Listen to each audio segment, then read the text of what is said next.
ব্রাহ্মণবাড়িয়া জেলার গোয়েন্দা সংস্থার সদস্যরা গোপন সংবাদের ভিত্তিতে একটি পিকআপ ভ্যান থেকে 40 কেজি গাঁজাসহ এক মাদক ব্যবসায়ীকে আটক করেছে। গত বুধবার বেলা 11:30টার দিকে সদর উপজেলা মাছিহাতা ইউনিয়নের জগৎসার এলাকায় অভিযান চালিয়ে পিকআপ ভ্যানটি আটক করা হয়। এ সময় পিকআপ চালক নীরব মিয়াকে আটক করা হয়। তিনি ময়মনসিংহ জেলার গৌরীপুর উপজেলার রামগোপালপুর ইউনিয়নের ওঢাকোনা গ্রামের খোকন আকন্দের ছেলে।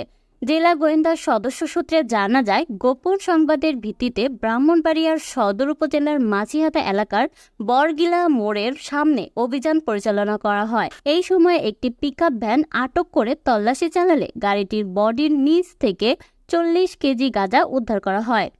পরে গাড়িটি জব্দ করে গাড়িসহ মাদক ব্যবসায়ী নীরবকে আটক করে নিয়ে যায় জেলা গোয়েন্দা সংস্থার সদস্যরা।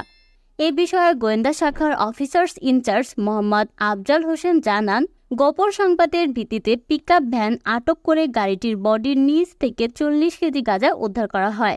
গাড়িটি জব্দ করে আটককৃত যুবকের বিরুদ্ধে আইনগত ব্যবস্থা প্রক্রিয়াধীন। তার সাথে আরও কেউ জড়িত আছে কিনা খতিয়ে দেখা হচ্ছে। দর্শক, ভিডিওটা ভালো লাগলে একটি লাইক দিয়ে কমেন্টসে আপনার মতামত জানাতে পারেন। আর চ্যানেলটি ভালো লাগলে সাবস্ক্রাইব করে আমাদের সাপোর্ট করবেন। ধন্যবাদ।